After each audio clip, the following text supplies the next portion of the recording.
ವೀಕ್ಷಕರೇ ನಮಸ್ಕಾರ. ನಿಮ್ಮ ಸಿರಿಮನ ಯೂಟ್ಯೂಬ್ ಚಾನಲ್ಗೆ ಆತ್ಮೀಯ ಸ್ವಾಗತ. ಡಾಕ್ಟರ್ ಸಂಜಯ್ ಇವರು ಸೈಂಟಿಸ್ಟು, GKVK ಕೃಷಿ ವಿಶ್ವವಿದ್ಯಾಲಯ ಬೆಂಗಳೂರು. ಇವರು ಮಣ್ಣಿನ ಆರೋಗ್ಯ ಮತ್ತು ನೈಸರ್ಗಿಕ ಕೃಷಿ ಕುರಿತು ಮೊನ್ನೆ ಕನ್ನೇರಿಯಲ್ಲಿ ನಡೆದಂತಹ 3 ದಿನಗಳ ಸಾವಯವ ಕೃಷಿಕರ ಕಾರ್ಯಾಗಾರದಲ್ಲಿ ತಮ್ಮ ಅಭಿಪ್ರಾಯವನ್ನು ಹಂಚಿಕೊಂಡ್ರು ಸ್ನೇಹಿತರೆ. ಇವರ ಮಾತುಗಳನ್ನು ನಾವು ಎಲ್ಲರೂ ಕೂಡ ಕಡ್ಡಾಯವಾಗಿ ಕೇಳಲೇಬೇಕಾಗಿದೆ. ದಯಮಾಡಿ ನಾನು ಕೇಳ್ಕೊಳ್ತೀನಿ, ಕೈ ಮುಗಿದು ಕೇಳ್ಕೊಳ್ತೀನಿ, ದಯಮಾಡಿ ರೈತರಾದವರು ಎಲ್ಲರೂ ಕೂಡ ಕೇಳಿಸ್ಕೊಳ್ಳಿ. ನಾವು ಏನೆಲ್ಲ ತಪ್ಪುಗಳನ್ನು ಮಾಡ್ತೇವೆ, ಹಾಗೆ ಏನೆಲ್ಲ ತಂತ್ರಗಳನ್ನು ಅನುಸರಿಸಿ ನಮ್ಮ ಆದಾಯವನ್ನು ಹೆಚ್ಚು ಮಾಡ್ಕೋಬೇಕು, ಹಾಗೂ ಈ ಸಾವಯವ ಕೃಷಿಗೆ ನಾವು ಯಾಕೆ ಬರಲೇಬೇಕಾಗಿದೆ ಅನ್ನೋ ಮಾಹಿತಿಯನ್ನು ಈ ವಿಡಿಯೋದಲ್ಲಿ ನಾವು ತಿಳ್ಕೊಬೋದು ಸ್ನೇಹಿತರೆ. ದಯಮಾಡಿ ಎಲ್ಲೂ ಸ್ಕಿಪ್ ಮಾಡಬೇಡಿ. ಪ್ರತಿಯೊಂದು ಮಾತುಗಳು ಕೂಡ ಮುತ್ತಿನಂಥ ಮಾತುಗಳು. ದಯಮಾಡಿ ಎಲ್ಲೂ ಸ್ಕಿಪ್ ಮಾಡದೆ ಸಂಪೂರ್ಣವಾಗಿ ಈ ವಿಡಿಯೋವನ್ನು ಕೇಳಿಸ್ಕೊಳ್ಳಿ. ಕೃಷಿಗೆ ನಿಮ್ಮಿಂದ ಇನ್ನೂ ಉತ್ತಮವಾದ ಕಾಣಿಕೆ ಹರಿದು ಬರಲಿ ಅಂತೇಳಿ ಕೇಳ್ಕೊಳ್ತಾ ಈ ವಿಡಿಯೋವನ್ನು ನೋಡೋಣ, ಕೇಳಿಸ್ಕೊಳ್ಳೋಣ. ಬನ್ನಿ ಸ್ನೇಹಿತರೆ. ಸಾವಯವ ಇಂಗಾಲ ಮಿನಿಮಮ್ 0.5ರಿಂದ 0.75% ಇರಬೇಕು. ಇದು ಮಧ್ಯಮ ಒಂದು ರೇಂಜ್. ಈಗ ನಮಗೆ ಬ್ಲಡ್ ಟೆಸ್ಟ್ ಮಾಡಿದ್ರೆ ಹಿಮೋಗ್ಲೋಬಿನ್ನು ಇವೆಲ್ಲ ಕೊಡ್ತಾರಲ್ಲ, ಆ ಥರ 0.5ರಿಂದ 0.75 ಇರಬೇಕು. 0.5ಕ್ಕಿಂತ ಕಡಿಮೆ ಇದ್ರೆ ಆ ಮಣ್ಣು ಸಾವಯವ ಇಂಗಾಲದಲ್ಲಿ ಕೊರತೆ ಇದೆ ಅಂತ ಅರ್ಥ. ಇನ್ನ ಆತಂಕಕಾರಿ ವಿಷಯ ಏನು ಅಂದ್ರೆ 8,022 ಜನ ರೈತರ ಮಾದರಿಯನ್ನ ಸ್ವತಃ ಅನಾಲಿಸಿಸ್ ಮಾಡಿ ರಿಸಲ್ಟ್ ನೋಡಿದ್ಮೇಲೆ ನಾನು ಇವತ್ತು ಹೇಳ್ತೀನಿ, ನೀವೆಲ್ಲ ಸಾವಯವ ಕೃಷಿಯನ್ನ ಮಾಡ್ತಿದ್ರೆ ನಿಮ್ಮ ಮಣ್ಣು ಚೆನ್ನಾಗಿರುತ್ತೆ. ಸಾವಯವ ಕೃಷಿಯನ್ನ ಯಾರು ಕೈಗೊಂಡಿಲ್ವೋ, ಯಾರು ಇನ್ನೂ ರಾಸಾಯನಿಕ ಕೃಷಿಯಲ್ಲೇ ಇದ್ದಾರೋ ಅವ್ರದ್ದೆಲ್ಲ ಮಣ್ಣು ನೀವು ಟೆಸ್ಟ್ ಮಾಡಿಸಿ 0.32ರಿಂದ 0.37 ರೇಂಜಲ್ಲಿ ಇದೆ. ಇದು ಸಾವಯವ ಇಂಗಾಲದ ತುಂಬಾ ದೊಡ್ಡ ಒಂದು ದುರಂತ. ಏನಂದ್ರೆ 0.32ರ ಸಾಯಿಲನ್ನ ನಾವು ರಿಪೇರಿ ಮಾಡಬೇಕು ಅಂದ್ರೆ ಏನ್ ಮಾಡಬೇಕು? 0.32ರಿಂದ ಡೆಸಿಮಲ್ ಅಲ್ಲಿ 0.33 ತರಬೇಕಂದ್ರೆ ನಾನು ಸತತವಾಗಿ 3 ವರ್ಷ 4 ಟನ್ ಕೊಟ್ಟಿಗೆ ಗೊಬ್ಬರವನ್ನ ಭೂಮಿಗೆ ಹಾಕಿ ರಾಸಾಯನಿಕಗಳನ್ನ ಬಳಸದೇ ಇದ್ರೆ 0.01% ರೈಸ್ ಆಗತ್ತೆ. 3 ವರ್ಷ ಅಂದ್ರೆ ನನ್ನ ಮಣ್ಣನ್ನ 0.32ರಿಂದ 0.5 ತರಬೇಕಂದ್ರೆ ನಾನು 17 ಡೆಸಿಮಲ್ಸ್ 0.17 ಡೆಸಿಮಲ್ಸ್ ಇಂಟು 3 ವರ್ಷ ಅಂದ್ರೆ ನಾನು 50 ವರ್ಷ ಕಷ್ಟಪಡಬೇಕು. ಒಬ್ಬ ರೈತ 50 ವರ್ಷ ಕಷ್ಟಪಟ್ಟು ಮಣ್ಣನ್ನ ನಾರ್ಮಲ್ ರೇಂಜಿಗೆ ತರಕ್ಕೆ ಸಾಧ್ಯನಾ? 50 ವರ್ಷ ಜೀವನನೇ ಕಷ್ಟಪಟ್ಟರು ಮಣ್ಣು ಸರಿ ಆಗಲ್ಲ ಅಂದ್ರೆ ಇನ್ನೆಂತ ದುರಂತಕ್ಕೆ ಹೋಗಿದೀವಿ ಅಂತ. ಆವತ್ತಿಂದ ನಾನು ಯೋಚನೆ ಮಾಡಿದೆ, ನಾನು ಬರೀ ಮಾತಾಡೋದಲ್ಲ, ಸ್ವತಃ ನಾನು ನೈಸರ್ಗಿಕ ಕೃಷಿ ಮಾಡಬೇಕು ಅಂತ. ನಮ್ಮ ಬುರ್ಜಿನ ರೊಪ್ಪದಲ್ಲಿ 3 ಎಕರೆ ನನ್ನ ಪಿತ್ರಾರ್ಜಿತ ಆಸ್ತಿ ಇತ್ತು. ಸೊ ಆ 3 ಎಕರೆಯಲ್ಲಿ ಇವತ್ತಿಗೂ ನೈಸರ್ಗಿಕ ಕೃಷಿಯನ್ನ ಮಾಡ್ತಾ ಇದ್ದೀನಿ. ನೀವು ಯಾರು ಬೇಕಾದ್ರೂ ಬರ್ಬೋದು ನಮ್ಮ ಜಮೀನ್ಗೆ. ಹೈವೇ ಅಲ್ಲೇ ಇದೆ. ಮರಡಿಹಳ್ಳಿ ಹತ್ರ ಒಂದು ಆರ್ಚ್ ಬರುತ್ತೆ, ಆ ಆರ್ಚ್ಗೆ ಅಟ್ಯಾಚ್ಡ್ ಇದೆ. 60 ನಾಟಿ ಹಸುವನ್ನ ನಾನು ಸಾಕಿ ಇವತ್ತು ನೈಸರ್ಗಿಕ ಕೃಷಿಯನ್ನ ಮಾಡ್ತಾ ಇದ್ದೀನಿ. ಸೋಮವಾರದಿಂದ ಶನಿವಾರದವರೆಗೂ ನಾನು ಒಬ್ಬ ವಿಜ್ಞಾನಿ, ಶನಿವಾರದಿಂದ ಭಾನುವಾರವರೆಗೂ ನಾನು ಒಬ್ಬ ರೈತ, ಸಾಮಾನ್ಯ ರೈತ. ನೈಸರ್ಗಿಕ ಕೃಷಿಯನ್ನ ಮಾಡಬೇಕು ಅಂದ್ರೆ ಸಹನೆ ಇರಬೇಕು. ಫಸ್ಟ್ ವರ್ಡ್ ನಾನು ಹೇಳ್ತೀನಿ ಸರ್, ಸಹನೆ ಇರಬೇಕು. ನಾನಾ ರೀತಿ ನಿಂದನೆಗೊಳಗಾಗ್ತೀರ. ನಿಮ್ಮ ಮನೆಯವರೇ ನಿಮ್ಮನ್ನು ನಿಂದಿಸ್ತಾರೆ. ಮನೆಯವರೇ, ಏನ್ರಿ ಇಷ್ಟೊಂದು ದುಡ್ಡು ಹಾಕ್ತಾ ಇದ್ದೀರಾ, ಇಷ್ಟೊಂದು ಖರ್ಚು ಮಾಡ್ತಾ ಇದ್ದೀರಾ, ಇವೆಲ್ಲ ಇಂಪ್ರೂವ್ಮೆಂಟ್ ಆಗಲ್ಲ ಅನ್ನೋ ಲೆವೆಲ್ಗೆ ಹೋಗ್ತೀರಾ. ಆದರೆ ಸಹನೆ ಇದ್ದರೆ ನೀವು ಗೆಲ್ತೀರ ಸರ್. ಇದು ನಾನು ಕಂಡುಕೊಂಡಂಥ ವಿಷಯ. ನಿಮ್ಮ ಮಣ್ಣು ಯಾವ ರೀತಿ ತಯಾರಾಗುತ್ತೆ ಅಂದರೆ, ನೀವು ಸೂಕ್ಷ್ಮಾಣು ಜೀವಿಗಳು ಮತ್ತು ಎರೆಹುಳಗಳನ್ನು ನೋಡ್ತೀರ, ಕಣ್ಣಾರೆ ಎರೆಹುಳಗಳು ಮೇಲ್ಗಡೆ ಬಂದು ನೋಡ್ತೀರ, ಅಷ್ಟು ಚೆನ್ನಾಗಿ ಮಣ್ಣಾಗತ್ತೆ. ನೈಸರ್ಗಿಕ ಕೃಷಿಯ ಒಂದು ಮುಖ್ಯ ರಿಸಲ್ಟು. ನಾವು ಈ 8,022 ಜನ ರೈತರ ನೈಸರ್ಗಿಕ ಕೃಷಿಯ ಒಂದು ಎಲ್ಲ ಎಕ್ಸ್ಪರಿಮೆಂಟ್ಸನ್ನು ನಾವು ತಗೊಂಡ್ವಿ ಸರ್. ನಮ್ಮ ಜಿಲ್ಲೆ ನಮ್ಮ 10 ಜಿಲ್ಲೆಗಳಲ್ಲೂ ಎಕ್ಸ್ಪರಿಮೆಂಟ್ಸ್ ಮಾಡಿದ್ವಿ. ಎಲ್ಲ ಬೆಳೆದು ಇದೆ. ನಾನು ಆ ರಿಪೋರ್ಟನ್ನು ಬೇಕಾದ್ರೆ ಸೈಂಟಿಫಿಕಲಿ ಶೇರ್ ಮಾಡ್ತೀನಿ. ಮಾನ್ಯ ಮುಖ್ಯಮಂತ್ರಿಯವ್ರಿಗೂ ಅದನ್ನು ಕೊಟ್ಟಿದ್ದೀವಿ. ಅದರಲ್ಲಿ ನಾವು ಕಂಡುಕೊಂಡ ವಿಷಯ ಇಷ್ಟೇ, ನೈಸರ್ಗಿಕ ಕೃಷಿಯನ್ನು ಕೈಗೆಟ್ಕೊಂಡಾಗ ಇಳುವರಿ ಇಳಿಮುಖ ಆಗತ್ತೆ. ಇದು ಓಪನ್ ಆಗಿ ಸ್ಟೇಟ್ಮೆಂಟ್ ಕೊಡ್ತೀನಿ, ಯಾಕಂದರೆ ನಾವು ಸೈಂಟಿಸ್ಟು, ನಾವು ಮುಚ್ಚಿಡಬಾರ್ದು. ಇಳುವರಿ ಕಡಿಮೆ ಆಗತ್ತೆ. ಇಳುವರಿ ಯಾಕೆ ಕಡಿಮೆ ಆಗುತ್ತೆ ಅಂದರೆ ನಾವು ಕೊಡುವಂಥ ಪೋಷಕಾಂಶ ಇದೆಯಲ್ಲ ಅದಕ್ಕೆ ತತ್ಸಮಾನವಾಗಿ ನಾವು ಕೊಡಬೇಕು. ಯಾಕಂದರೆ ಬೆಳೆಗೆ ಬೇಕಾದಂಥ ಪೋಷಕಾಂಶ ನಾವು ಕೊಡಬೇಕು. ಅದು ಹಸಿವಿನಿಂದ ಇದ್ದರೆ ಇಳುವರಿ ಕೊಡಲ್ಲ.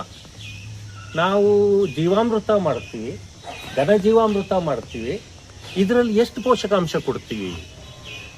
ಹಾಗಾಗಿ ಮೊದಲನೇ ವರ್ಷ ಯಾರು ಕೈಗೆತ್ಕೊಳ್ತಾರೋ ಅವರಿಗೆ ನಾನು ಹೇಳುವಂಥ ಮಾಹಿತಿ ಇಷ್ಟೇ. ನಾವು ರಾಸಾಯನಿಕ ಮತ್ತು ಈಗಿನ ಏನು ಇಂಟಿಗ್ರೇಟೆಡ್ ನ್ಯೂಟ್ರಿಯೆಂಟ್ ಮ್ಯಾನೇಜ್ಮೆಂಟ್ ಮಾಡ್ತಾ ಇದ್ದಾರೋ ಅಷ್ಟು ಪೋಷಕಾಂಶನ ನೀವು ನೈಸರ್ಗಿಕ ಕೃಷಿಯಲ್ಲಿ ಕೊಟ್ಟಿದ್ದೇ ಆದರೆ ನೀವು ರಿಸಲ್ಟನ್ನು ಮೊದಲನೇ ವರ್ಷದಿಂದ ನೋಡ್ತೀರ. ಆದರೆ ನಾವು ಅಷ್ಟೊಂದು ಪೋಷಕಾಂಶ ಕೊಡಬೇಕಂದ್ರೆ ನಮ್ಮ ಭೂಮಿಯನ್ನು ನಾವು ತಯಾರು ಮಾಡಬೇಕು. ನಮ್ಮ ಭೂಮಿ ಯಾವ ರೀತಿ ತಯಾರಾಗಬೇಕು ಅಂದರೆ, ನಾವು ಮಣ್ಣಿನಲ್ಲಿ ನಡೆದಾಡಿದ್ರೆ ನಮ್ಮ ಕಾಡಿನಲ್ಲಿ ಹೇಗೆ ನಮ್ಗೆ ಅನುಭವ ಆಗುತ್ತೆ, ಕಾಡಿನಲ್ಲಿ ನಾವು ನಡೆದಾಡಿದ್ರೆ ಮಣ್ಣು ನಮಗೆ ಸಾಫ್ಟ್ ಕುಷನ್ ಥರ ಇರುತ್ತೆ. ನಮ್ಮ ಸ್ವಂತ ಜಮೀನೇ ನಾವು ನೂರಾರು ವರ್ಷದಿಂದ ನಮ್ಮ ಜಮೀನಲ್ಲಿ ಕೃಷಿಯನ್ನು ಮಾಡಿ ನಾವು ಮಣ್ಣನ್ನು ನಡೆದಾಡಿದ್ರೆ ಇವತ್ತು ಚುಚ್ಚುವಂಥ ಪರಿಸ್ಥಿತಿ ಬಂದಿದೆ. ಯಾಕೆ? ನಾವು ಸರಿಯಾದ ಪ್ರಮಾಣದಲ್ಲಿ ನಮ್ಮ ಬೆಳೆ ಉಳಿಕೆಗಳನ್ನ ಸೇರಿಸ್ತಾ ಇಲ್ಲ, ದ್ವಿದಳ ಧಾನ್ಯಗಳನ್ನು ಭೂಮಿಗೆ ಹಾಕ್ತಾ ಇಲ್ಲ. ನಿಮಗೆ ಗೊತ್ತಿದೆ, ದ್ವಿದಳ ಧಾನ್ಯಗಳು ನಮಗೆ ದೇವರು ಕೊಟ್ಟಂಥ ವರ. ಹೆಸರು, ಉದ್ದು, ಅಲಸಂದೆ, ತೊಗರಿ, ಸೋಯಾಬೀನು, ಅದೇ ಥರ ಇವತ್ತು ವೆಲ್ವೆಟ್ ಬೀನು ಎಷ್ಟು ಒಳ್ಳೆ ಒಂದು ದ್ವಿದಳ ಧಾನ್ಯ ಅಂದರೆ ನೀವು ಮಲ್ಚಿಂಗು ಮಾಡ್ಕೋಬೋದು, ಭೂಮಿಯ ಫಲವತ್ತತೆಯನ್ನು ಹೆಚ್ಚಿಸ್ಬೋದು. ಇವತ್ತು ವಾತಾವರಣದಲ್ಲಿ ಸರ್ ಕೂಡ ತುಂಬ ಚೆನ್ನಾಗಿ ಹೇಳಿದ್ರು, ಪೋಷಕಾಂಶಗಳು ನಮಗೆ ದೇವರು ದೈವದತ್ತವಾಗಿ ಕೊಟ್ಟಿದ್ದಾರೆ. ನಾವು ಏನನ್ನು ಕೊಂಡ್ಕೋಬೇಕಾಗಿಲ್ಲ. ಸಾರಜನಕ ಲಭ್ಯ ಇದೆ, ರಂಜಕ ಲಭ್ಯ ಇದೆ, ಪೊಟ್ಯಾಶ್ ಲಭ್ಯ ಇದೆ, ಜೊತೆಯಲ್ಲಿ ಆಕ್ಸಿಜನ್ನು. ಆದರೆ ಕೋವಿಡ್ ಟೈಮಲ್ಲಿ ದುಡ್ಡು ಕೊಟ್ವಿ, ಆಕ್ಸಿಜನ್ಗೂ ದುಡ್ಡು ಕೊಟ್ವಿ. ಈ ಸಾರಜನಕನ ನಾವು ಸರಿಯಾಗಿ ಟ್ಯಾಪ್ ಮಾಡ್ತಾ ಇಲ್ಲ. ಎಷ್ಟಿದೆ ವಾತಾವರಣದಲ್ಲಿ? 78% ಸಾರಜನಕ ಇದೆ. ಇದನ್ನು ನಾವು ಸರಿಯಾಗಿ ಯೂಸೇ ಮಾಡ್ತಾ ಇಲ್ಲ. ಯಾಕೆ ಅಂದರೆ ನಾವು ದ್ವಿದಳ ಧಾನ್ಯಗಳನ್ನ ಮರ್ತೇ ಬಿಟ್ಟಿದ್ದೀವಿ. ಏಕ ಬೆಳೆ ಪದ್ಧತಿಯಲ್ಲಿ ನಾವು ಬೆಳೀತಾ ನಮ್ಮ ದ್ವಿದಳ ಧಾನ್ಯಗಳನ್ನ ನೆಗ್ಲೆಕ್ಟ್ ಮಾಡಿದ್ದೀವಿ. ನಾವು ಇವತ್ತು ನಮ್ಮ ಭೂಮಿಗೆ ಎಷ್ಟು ಬೇಕೋ ಅಷ್ಟು ಏಕದಳ ಧಾನ್ಯಗಳನ್ನ ಹಾಕ್ತೀವಿ. ಒಂದೇ ಒಂದು ಮಧ್ಯದಲ್ಲಿ ಬೆಳೆಯಾಗಿ, ಅಂತರ ಬೆಳೆಯಾಗಿ ಅಥವಾ ಬೆಳೆ ಪರಿವರ್ತನೆಯಾಗಿ ದ್ವಿದಳ ಧಾನ್ಯವನ್ನು ಹಾಕ್ತಾ ಇಲ್ಲ. ಹೆಸರು, ಉದ್ದು ಸಣ್ಣ ಸಣ್ಣ ಪ್ರಮಾಣದಲ್ಲಿ ನಾವು ಭೂಮಿಗೆ ಸೇರಿಸ್ತಾ ಇಲ್ಲ. ಹೆಸರು ಬೆಳೆಯನ್ನು ಹಾಕಿ ನಾವು ಬೆಳೆಯನ್ನು ಬೆಳೆಯೋದಕ್ಕೆ ಬಿಟ್ಟರೆ ಬೇರುಗಳಲ್ಲಿ ಸಾರಜನಕ ಸ್ಥಿರೀಕರಣ ಆಗಿ 30ರಿಂದ 40 kg ಸಾರಜನಕ ಭೂಮಿಗೆ ಅದೇ ಸೇರಿಸುತ್ತೆ. ನಾವು ಬೇರೆ ಗೊಬ್ಬರ ಹಾಕ್ಬೇಕಾಗಿಲ್ಲ, ಬರೀ ಹೆಸರು ಹಾಕ್ಬೇಕಷ್ಟೆ. ಹೆಸರು ಬಿತ್ತನೆ ಮಾಡೋಕ್ಕೆ ಎಷ್ಟು ಖರ್ಚಾಗುತ್ತೆ? ಉರುಳಿ 3 ತಿಂಗಳು ಬೆಳೆ, ಎಲ್ಲನೂ ಶಾರ್ಟ್ ಡ್ಯೂರೇಷನ್ನು ಎಲ್ಲನೂ ಹಾಕ್ಬೋದು ಸರ್. ಉರುಳಿ, ಹೆಸರು, ಅಲಸಂದೆ ಇವೆಲ್ಲ ಹಾಕೋದ್ರಿಂದ 30ರಿಂದ 40 kg ಸಾರಜನಕ ಭೂಮಿಯಲ್ಲಿ ತಾನೇ ವಾತಾವರಣದಿಂದ ಫಿಕ್ಸ್ ಆಗುತ್ತೆ. ನಾವು ವಾತಾವರಣದಲ್ಲಿರುವ ಸಾರಜನಕನ ಈಗ ನಾವು ಯೂಸೇ ಮಾಡ್ಕೊಳ್ತಿಲ್ಲ, ನಾವು ಬರೀ ಎಕ್ಸ್ಟರ್ನಲ್ ಸೋರ್ಸಿಂದ ಸಪ್ಲೈ ಮಾಡ್ತಾ ಇದ್ದೀವಿ. ಸೊ ನಮಗೆ ಇನ್ನೂ ಒಂದು, ನಾನು ಕಳೆ ನಿರ್ವಹಣೆಯಲ್ಲಿ ಸಾಕಷ್ಟು ಕೆಲಸ ಮಾಡಿದೆ, 12 ವರ್ಷ ಕಳೆ ನಿರ್ವಹಣೆಯಲ್ಲಿ ಕೆಲಸ ಮಾಡಿದೆ. ನಿಮಗೆಲ್ಲ ಫೋನ್ ಇದೆ ಸರ್. ಈಗ ಗೂಗಲಲ್ಲಿ ನೀವು ಜಸ್ಟ್ ಒಂದು ಗೂಗಲ್ಗೆ ಹೋಗ್ಬಿಟ್ಟು ನ್ಯೂಟ್ರಿಯೆಂಟ್ ವ್ಯಾಲ್ಯೂ ಆಫ್ ಪಾರ್ಥೇನಿಯಂ ಅಂತ ಹೊಡಿದ್ರು. ಪಾರ್ಥೇನಿಯಂ ಯಾರದನ್ನು ಕಸ ಅಂತ ಬಿಸಾಕ್ತೀವಿ, ಅದು ಯಾರಿಗೂ ಬೇಕಾಗಿಲ್ಲ ಅಂತ ಬಿಸಾಕ್ತೀವಿ. ಜಸ್ಟ್ ನೀವು ಗೂಗಲಲ್ಲಿ ಹೋಗ್ಬಿಟ್ಟು ನ್ಯೂಟ್ರಿಯೆಂಟ್ ವ್ಯಾಲ್ಯೂ ಆಫ್ ಪಾರ್ಥೇನಿಯಂ ಅಂತ ಹೊಡಿರಿ. ಎಷ್ಟಿದೆ? ಸಾರಜನಕ 2 to 2.5% ಇದೆ, ರಂಜಕ 0.5 to 1% ಇದೆ, ಪೊಟ್ಯಾಶ್ 0.5 to 0.6% ಇದೆ.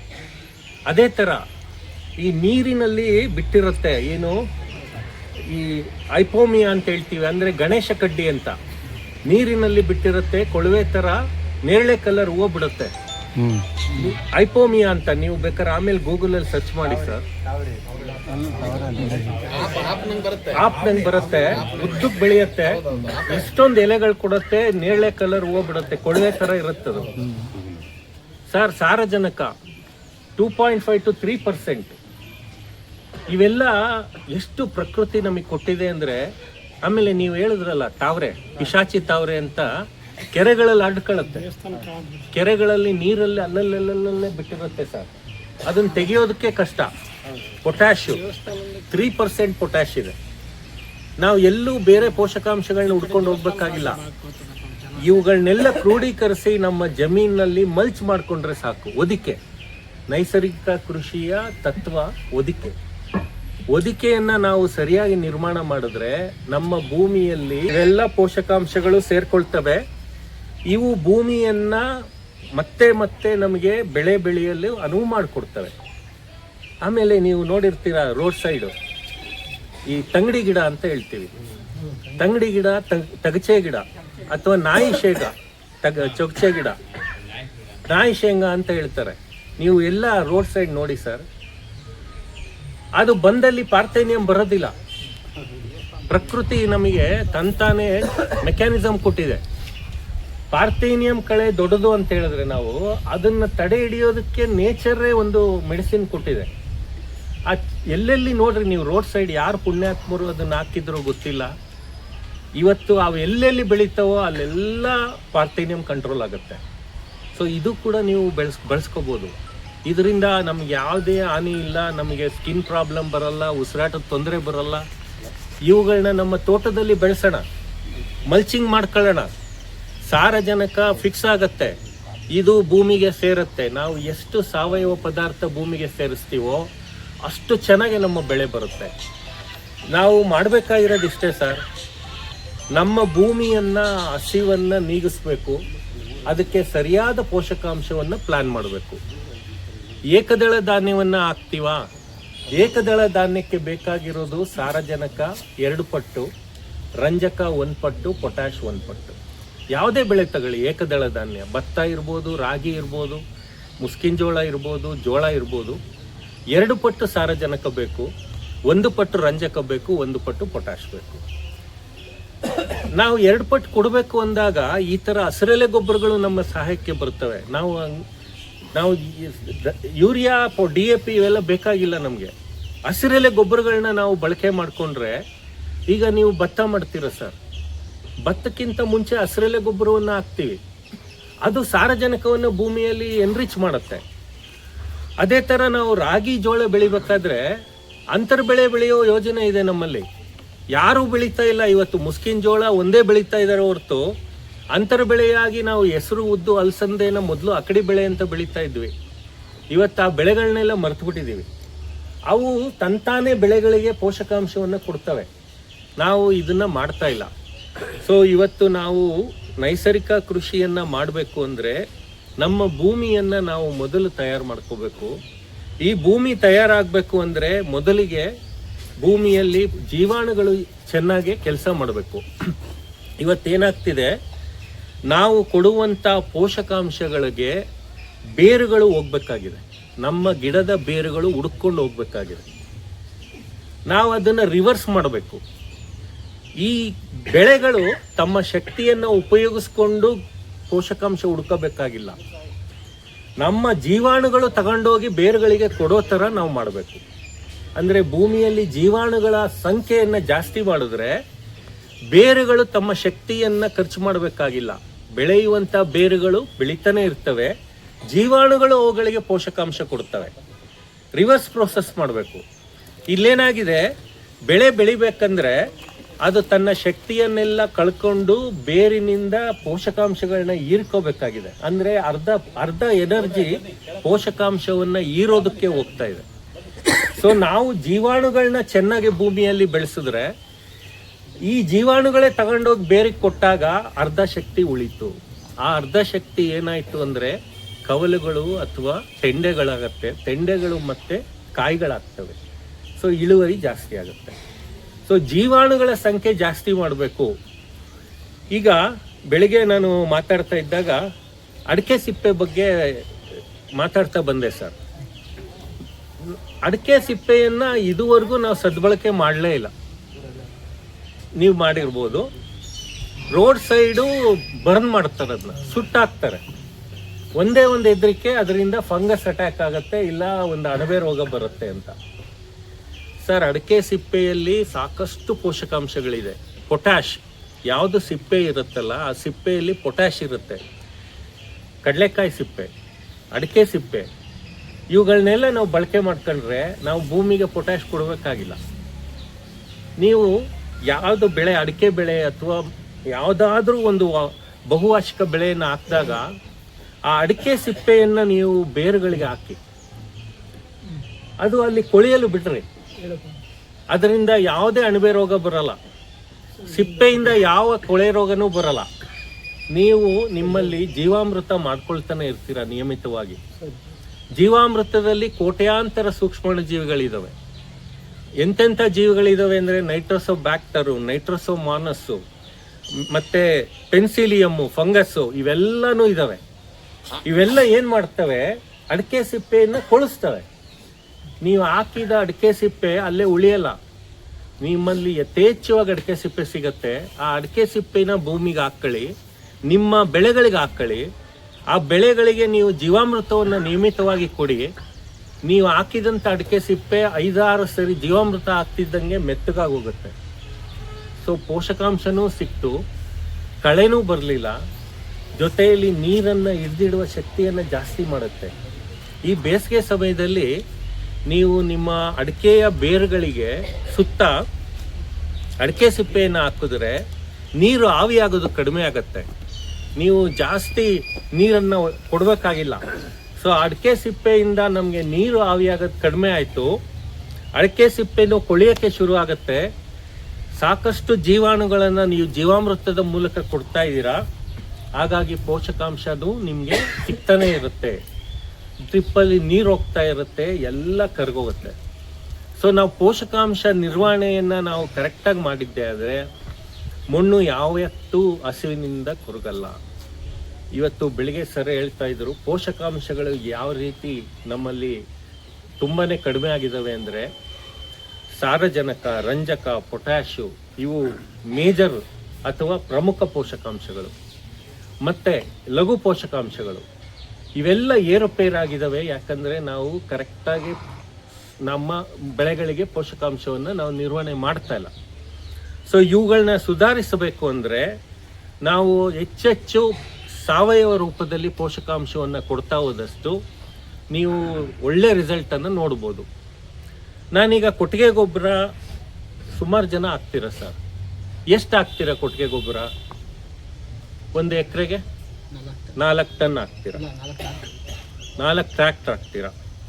ಸೊ ಒಂದು tractor load 2 ton. So 2 ton ಒಂದು ಟ್ರ್ಯಾಕ್ಟರ್ ಲೋಡ್ ಅಂದರೆ 8 ಟನ್ ಆಯಿತು ಸರ್. 8 ಟನ್ನಿಗೆ ಸಮವಾಗಿ ನಾವು ಘನಜೀವಾಮೃತವನ್ನು ಹೇಳ್ತೀವಿ. ನೈಸರ್ಗಿಕ ಕೃಷಿಯನ್ನು ಯಾರು ಮಾಡ್ತಾ ಇದ್ದೀರೋ 1 ಎಕರೆಗೆ ಎಷ್ಟು ಹೇಳ್ತೀವಿ ಘನಜೀವಾಮೃತ? 400 kg ಹೇಳ್ತೀವಿ ಸರ್. 400 kg. ನೀವು ಯೋಚನೆ ಮಾಡಿ, 8 ಟನ್ನು ಸಗಣಿ ಇವತ್ತು 400 kgಗೆ ನಾವು ರಿಡ್ಯೂಸ್ ಮಾಡ್ಬೋದು ಅಂದರೆ ಇದಕ್ಕಿಂತ ಒಳ್ಳೆ ತಾಂತ್ರಿಕತೆ ಇನ್ನೇನು ಬೇಕು ಸರ್? 8,000 kg, 8 ಟನ್ ಅಂದರೆ 8,000 kgಯಷ್ಟು ಸಗಣಿಯನ್ನು ನಾವು 400 kgಗೆ ತಗೊಬರ್ಬೋದು. ರಿಡಕ್ಷನ್ನು 400 kgಯನ್ನು ನೀವು ರೆಡಿ ಮಾಡಿ ಅದಕ್ಕೆ ಒಂದಷ್ಟು 2 kg ಕಡಲೆ ಹಿಟ್ಟು, 2 kg ಬೆಲ್ಲ ಹಾಕಿದ್ರೆ ನಿಮ್ಮ ಮನೆ ಒಳಗಡೆ ಚೀಲದಲ್ಲಿ ಇಡ್ಬೋದು, ವಾಸನೆ ಬರುವುದಿಲ್ಲ. 400 kg ಘನಜೀವಾಮೃತವನ್ನು ತಯಾರು ಮಾಡಿ ನಾವು ನಮ್ಮ ಮನೆಯೊಳಗೆ ಇಟ್ಕೋಬೋದು. 8,000 kg ಸಗಣಿಯನ್ನು ಮನೆಯೊಳಗೆ ಇಟ್ಕೊಳ್ಳೋಕ್ಕಾಗಲ್ಲ. ಇದು ನೈಸರ್ಗಿಕ ಕೃಷಿಯ ಇನ್ನೊಂದು ಒಳ್ಳೆಯ ಒಂದು ಅಸ್ತ್ರ. ಏನು? ಘನಜೀವಾಮೃತ. ಘನಜೀವಾಮೃತ ಯಾಕೆ ಹಾಕಬೇಕು? ಘನಜೀವಾಮೃತವನ್ನು ನಾವು ಯಾವುದೇ ಬೆಳೆಯನ್ನು ಬಿತ್ತೋಕ್ಕಿಂತ 15ರಿಂದ 30 ದಿನ ಮುಂಚೆ ಭೂಮಿಗೆ ಸೇರಿಸ್ತೀವಿ. ಕೊಟ್ಟಿಗೆ ಗೊಬ್ಬರವನ್ನು ಹಾಕುವ ಬದಲು ನೈಸರ್ಗಿಕ ಕೃಷಿಯಲ್ಲಿ ಘನಜೀವಾಮೃತ ಹಾಕಿ ಅಂತ ಹೇಳ್ತೀವಿ. ಸೊ ಘನಜೀವಾಮೃತ ಹಾಕೋದ್ರಿಂದ ಮಣ್ಣಿನಲ್ಲಿ ನೀರನ್ನು ಹಿಡಿದಿಡುವ ಶಕ್ತಿ ಜಾಸ್ತಿ ಆಗುತ್ತೆ. ನಮ್ಮ ಭೌತಿಕ ಗುಣಗಳು, ಮಣ್ಣಿನ ಭೌತಿಕ ಗುಣಗಳು, ನೀರನ್ನು ಹಿಡಿದಿಡುವ ಶಕ್ತಿ ಜಾಸ್ತಿ ಆಗುತ್ತೆ. ಮಣ್ಣಿನಲ್ಲಿ ಜೀವಾಣುಗಳ ಸಂಖ್ಯೆ ಜಾಸ್ತಿ ಆಗುತ್ತೆ. ಇರುವಂಥ ಜೀವಾಣುಗಳು ಡಬಲ್ ಆಗ್ತಾ ಹೋಗ್ತವೆ. ಇವತ್ತು ಒಂದು ಆರೋಗ್ಯ ಮಣ್ಣಿನಲ್ಲಿ ಎಷ್ಟು ಸೂಕ್ಷ್ಮಾಣು ಜೀವಿ ಇರಬೇಕು? ಎಷ್ಟಿರಬೇಕು ಸರ್? 1 ಚಮಚ ಮಣ್ಣನ್ನು ನಾವು ತಗೊಂಡ್ರೆ 1 ಟೇಬಲ್ ಸ್ಪೂನ್ ಅಂತ ಹೇಳ್ತೀವಿ ಸರ್, ಸೌಟು ಅಲ್ಲ, 1 ಟೇಬಲ್ ಸ್ಪೂನ್. 1 ಟೇಬಲ್ ಸ್ಪೂನ್ ಮಣ್ಣನ್ನು ತಗೊಂಡ್ರೆ ಎಷ್ಟು ಸೂಕ್ಷ್ಮಾಣುಜೀವಿ ಇರಬೇಕು ಅಂತ ವಿಶ್ಲೇಷಣೆ ಮಾಡಿದ್ರೆ ಇವತ್ತು ಪ್ರಪಂಚದ ಜನಸಂಖ್ಯೆ ಇದೆಯಲ್ಲ ಅಷ್ಟು ಸೂಕ್ಷ್ಮಾಣುಜೀವಿ ಇರ್ಬೇಕಂತೆ.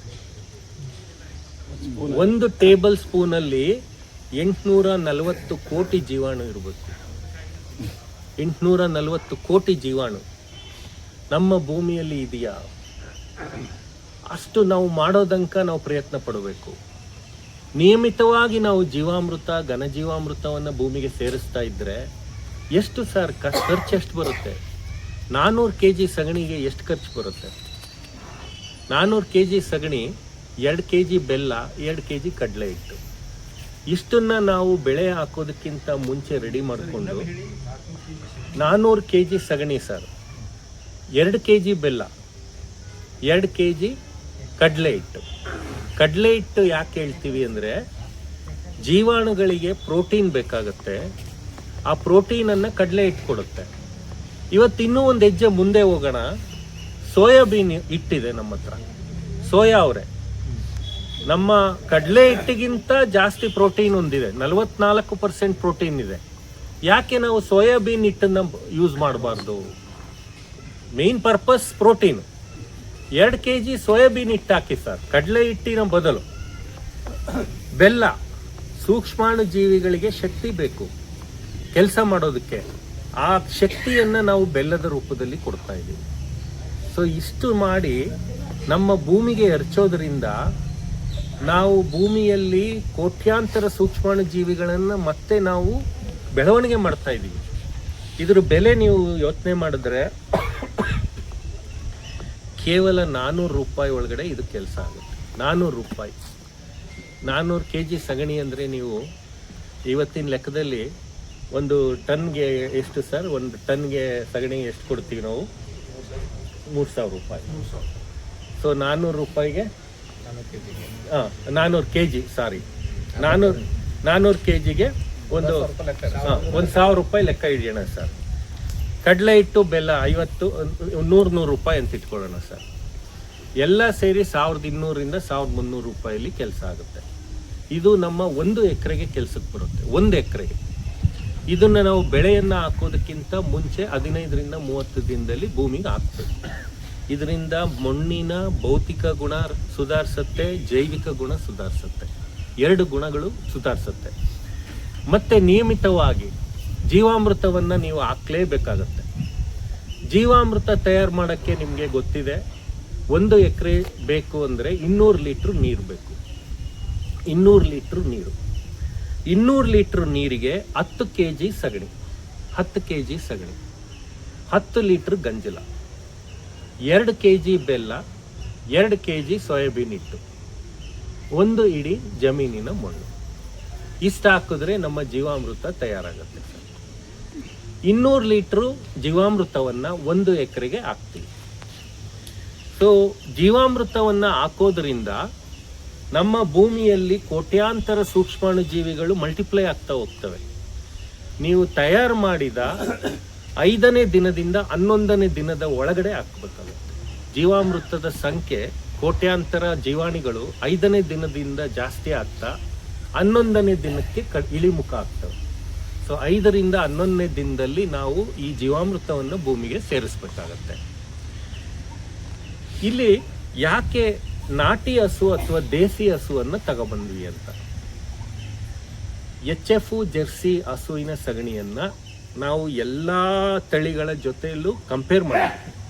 ಎಲ್ಲ ಗೋಶಾಲೆಗಳಿಗೂ ಹೋಗಿ ಅಲ್ಲಿನ ಸಗಣಿ ಗಂಜಲವನ್ನು ತಗೊಂಡು HF ಜೆರ್ಸಿಯ ಹಸುವಿನ ಸಗಣಿ ಜೊತೆ ಕಂಪೇರ್ ಮಾಡಿ ರಿಸಲ್ಟ್ ಬಂದಿದ್ದೇನು ಅಂದರೆ, ದೇಸಿ ಹಸು ಆದ ಮಲ್ನಾಡ್ ಗಿಡ್ಡ ಇರ್ಬೋದು, ಅಮೃತ್ ಮಹಲ್ ಇರ್ಬೋದು, ಅಥವಾ ಗಿರ್ ಹಸು ಇರ್ಬೋದು, ಹಳ್ಳಿಕರ್ ಇರ್ಬೋದು, ಇವುಗಳ ಸೂಕ್ಷ್ಮಾಣು ಜೀವಿಗಳ ಸಂಖ್ಯೆ HF ಜೆರ್ಸಿಗಿಂತ ಜಾಸ್ತಿ ಇರುತ್ತೆ. ಇದನ್ನ ನಾವು ಅದಕ್ಕೆ ಹೇಳೋದು 10 kg ಸಗಣಿ ಸಾಕು ಅಂತ. ಸೊ ಇದರಲ್ಲಿ ಸೂಕ್ಷ್ಮಾಣು ಜೀವಿಗಳು ಜಾಸ್ತಿ ಇರುತ್ತೆ. ಆಮೇಲೆ ಇದನ್ನ ಸ್ವಲ್ಪ ಸೂಕ್ಷ್ಮ ಗಮನಿಸಿದ್ರೆ ಸಗಣಿಯ ಒಂದು ಬಾಹ್ಯ ರೂಪ ಕೂಡ ನೀವು ನೋಡ್ಬೋದು. HF ಜೆರ್ಸಿ ಸಗಣಿಗೂ ನಮ್ಮ ದೇಸಿ ಹಸುಗಳ ಸಗಣಿಗೂ ವ್ಯತ್ಯಾಸ ಇದೆ. ಏನು ವ್ಯತ್ಯಾಸ ಇದೆ? ನೀವು ಸಗಣಿಯ ಒಂದು ರೂಪವನ್ನು ನೋಡಿದ್ರೆ HF ಜೆರ್ಸಿ ಹಸುವಿನ ಸಗಣಿ ನೀರಾಗಿರುತ್ತೆ, ಕೆಸರಿದ್ದಂಗಿರುತ್ತೆ. ದೇಸಿ ಹಸುವಿನ ಸಗಣಿ ಘನರೂಪದಲ್ಲಿ ಇರುತ್ತೆ, ಸ್ವಲ್ಪ ಸಾಲಿಡ್ ಆಗಿರುತ್ತೆ, ಎತ್ಕೊಬರ್ಬೋದು. ಮತ್ತೆ ವಾಸನೆ ವಿಚಾರದಲ್ಲಿ ನೀವು HF ಜೆರ್ಸಿ ಸಗಣಿಯ ಹಸುವಿನ ಸಗಣಿಯನ್ನ ಒಂದಿನ ಕ್ಲೀನ್ ಮಾಡಿಲ್ಲ ಅಂದ್ರೆ 2ನೇ ದಿನಕ್ಕಾಗಲೇ ವಾಸನೆ ಬರೋಕ್ಕೆ ಶುರುವಾಗುತ್ತೆ. ಇದು ಸ್ವಲ್ಪ ಕಡಿಮೆ ವಾಸನೆ ಕೊಡುತ್ತೆ, ಅಂದ್ರೆ ಇದರಲ್ಲಿ ಅಷ್ಟೊಂದು ಕೆಟ್ಟ ವಾಸನೆ ಬರೋದಿಲ್ಲ. ಈಗ HF ಜೆರ್ಸಿಗಿಂತ ಅದಕ್ಕೆ ನಾವು ವಿಭಿನ್ನವಾಗಿ ಈ ದೇಸಿ ಹಸುವನ್ನ ಬಳಸಿ ಅಂತ ಹೇಳ್ತಾ ಇದ್ದೀವಿ. ಹಾಲಿನ ವಿಚಾರಕ್ಕೂ ಬರೋಣ ಸರ್. ಇವತ್ತು HF ಜೆರ್ಸಿ ಹಾಲಿಗಿಂತ ದೇಸಿ ಹಸುವಿನ ಹಾಲು ಕುಡೀರಿ ಅಂತ ಹೇಳ್ತಾ ಇದ್ದಾರೆ. ಯಾಕೆ? ನೀವು ಇವತ್ತಿನ ಒಂದು ಸಮಾಜದಲ್ಲಿ ನೋಡಿದ್ರೆ ಎಲ್ಲೋ ಒಂದತ್ರ ಬಂಧುಗಳು, ಅಣ್ಣ ತಮ್ಮಂದರು, ಅಕ್ಕ ತಂಗಿಯರು ಪ್ರೀತಿ ವಿಶ್ವಾಸ ಎಲ್ಲೋ ಒಂದಷ್ಟು ಕಡಿಮೆ ಆಗಿದೆ ಅನಿಸ್ತಾ ಇದೆ. ಜಾಸ್ತಿ ಆಗಿದೆ ಅನ್ಸುತ್ತಾ? ನಮಗೆ ಒಂದು ಫೀಲಿಂಗ್ ಏನು ಅಂದ್ರೆ, ಒಂದು 20-25 ವರ್ಷದಿಂದ ಮನೆಗೆ ಯಾರು ನೆಂಟರು ಬರ್ತಾರೆ ಅಂದ್ರೆ ದೊಡ್ಡ ಸಂಭ್ರಮ ಇರ್ತಿತ್ತು. ಒಂದು ವಾರದ ಮುಂಚೆನೆ ಬನ್ನಿ ಅಂತ ಕರಿತಾ ಇದ್ವಿ. ಅದೇ ಇವತ್ತು ಯಾರಾದರೂ ನಿಮ್ಮ ಮನೆಗೆ ಬರ್ತಾರೆ ಅಂದ್ರೆ ನಾವು ಕಾರಣ ಹುಡುಕ್ತಾ ಹೋಗ್ತೀವಿ. ಇವತ್ತೇನೋ ಕೆಲಸ ಇತ್ತು, ಅಲ್ಲಿದ್ದೆ ಇಲ್ಲಿದ್ದೆ, ಅವತ್ತು ಬರಲೇಬಾರ್ದು ಅನ್ನೋ ರೀತಿ ಟೋಟಲ್ ಆಗಿ ಹೇಳ್ಬಿಡ್ತೀವಿ. ಇದು ಯಾಕೆ ಆಗ್ತಾ ಇದೆ ಅಂತ ಡಾಕ್ಟರ್ಸ್ ಸ್ಟಡಿ ಮಾಡಿದ್ದಾರೆ. ದೇಸಿ ಹಸುವಿನ ಹಾಲನ್ನ ಕುಡಿದ ಮಕ್ಕಳಿಗೂ HF ಮತ್ತೆ ಜೆರ್ಸಿ ಹಾಲನ್ನ ಕುಡಿದ ಮಕ್ಕಳಿಗೂ ಬಿಹೇವಿಯರ್ ಚೇಂಜಸ್ ಇರುತ್ತೆ ಅಂತ. ಏನ್ ಬಿಹೇವಿಯರ್ ಚೇಂಜಸ್ ಇರುತ್ತೆ? ದೇಸಿ ಹಸು ಈಗ ಏನ್ ಹೇಳಿದ್ನಲ್ಲ ಸರ್, ಹಳ್ಳಿಕರು ಇರ್ಬೋದು, ಮಲ್ನಾಡ್ ಗಿಡ್ಡ ಇರ್ಬೋದು, ಅಥವಾ ಗೆರೆ ಇರ್ಬೋದು, ಇವುಗಳು ಕರುಗಳಿಗೆ ಹಾಲನ್ನು ಕುಡಿಸುವ ರೀತಿಯನ್ನು ನೀವು ಗಮನಿಸಿ. ತಾಯಿ ಹತ್ರ ಆ ಕರು ಹೋದ್ರೆ ಅದು ಮೈಯೆಲ್ಲ ನೆಕ್ಕುತ್ತೆ, ಪ್ರೀತಿಯಾಗಿ ಹಾಲನ್ನು ಕುಡಿಸುತ್ತೆ. ಆ ಹಾಲನ್ನು ಕುಡಿದ ಮಕ್ಕಳು ಅಷ್ಟೇ ಪ್ರೀತಿಯುತವಾಗಿ ಬೆಳೀತಾರೆ. ಅಕ್ಕ ತಂಗಿ, ಅಣ್ಣ ತಮ್ಮ ಬಾಂಧವ್ಯ ಅಷ್ಟೇ ಪ್ರೀತಿಯುತವಾಗಿ ಇರುತ್ತೆ. HF ಜೆರ್ಸಿಗೆ ನೀವು ಹಾಲನ್ನ ಕುಡ್ಸಕ್ಕೆ ಕರುವನ್ನ ಬಿಟ್ರೆ ಅದು ಏನು ಹಾಲು ಕುಡಿತಾ ಇದ್ರು ಅದು ಸುಮ್ಮನೆ ಕೂತಿರುತ್ತೆ, ಅಂದ್ರೆ ನಿಂತಿರುತ್ತೆ, ಅಷ್ಟು ಪ್ರೀತಿ ತೋರ್ಸಲ್ಲ. ನೀವು ಬೇಕಾದ್ರೆ ಬಿಹೇವಿಯರ್ ಚೇಂಜಸ್ ನೋಡಿ. ಒಂದು HFಗೆ ಕರುವನ್ನು ಬಿಟ್ಟು ನೋಡಿ, ಒಂದು ನಾಟಿ ಹಸುವಿಗೆ ಕರುವನ್ನು ಬಿಟ್ಟು ನೋಡಿ, ಪ್ರೀತಿ ಎಷ್ಟು ವಾತ್ಸಲ್ಯ ತುಂಬಿರುತ್ತೆ ಅಂತ. ಸೊ ಇವತ್ತು ನಾವು HF ಜೆರ್ಸಿಯ ಹಾಲನ್ನು ಪ್ಯಾಕೆಟಲ್ಲಿ ಕುಡಿತಾ ಇದ್ದೀವಿ. ಹಂಗಾಗಿ ನಮ್ಮಲ್ಲಿ ಪ್ರೀತಿ ವಿಶ್ವಾಸ ಕಡಿಮೆ ಆಗ್ತಾ ಇದೆ. ಕೇಳಿದ್ರಲ್ಲ ಸ್ನೇಹಿತರೆ, ಎಷ್ಟೊಂದು ಕೃಷಿ ಬಗ್ಗೆ, ಕೃಷಿಕನ ಬಗ್ಗೆ ಎಷ್ಟೊಂದು ಕಾಳಜಿ ಇದೆ ಇವರಿಗೆ. ನಿಜವಾಗಿಯೂ ಕೃಷಿ ವಿಜ್ಞಾನಿ ಅಂದರೆ ಇವರೇ ಕಣ್ರಿ. ಖಂಡಿತವಾಗಿ ಈ ಮಾಹಿತಿಯನ್ನು ನಾವು ಎಲ್ರಿಗೂ ತಲುಪಿಸ್ಬೇಕು. ಯಾಕೆ ಅಂತ ಹೇಳಿದ್ರೆ ಇದು ರೈತರಿಗೆ ಯಾರು ಕೊಡದಂತಹ ಅತ್ಯುತ್ತಮವಾದ ಮಾಹಿತಿ ಸ್ನೇಹಿತರೆ. ದಯಮಾಡಿ ಈ ವಿಡಿಯೋವನ್ನು ಹೆಚ್ಚು ಲೈಕ್ ಮಾಡಿ, ಹೈಪ್ ಮಾಡಿ, ಶೇರ್ ಮಾಡಿ, ಕಾಮೆಂಟ್ ಮಾಡಿ, ಎಲ್ಲ ಕೃಷಿಕರಿಗೂ ತಲುಪಿಸುವಂಥ ಪ್ರಯತ್ನವನ್ನು ಹಾಗೂ ಯೂಟ್ಯೂಬಲ್ಲಿ ಇದು ಹೆಚ್ಚು ವೈರಲ್ ಆಗೋ ರೀತಿಯಲ್ಲಿ ಸಹಕರಿಸಿ ಅಂತ ಕೇಳ್ಕೊಳ್ತಾ, ನಿಮ್ಮೆಲ್ಲರಿಗೂ ಇದುವರೆಗೆ ವೀಕ್ಷಣೆ ಮಾಡಿದ್ದಕ್ಕಾಗಿ ಧನ್ಯವಾದಗಳು ಸ್ನೇಹಿತರೆ. ಕೃಷಿಗಾಗಿ ಶ್ರಮಿಸೋಣ, ಸಾವಯವ ಕೃಷಿಯನ್ನು ಬೆಳೆಸೋಣ.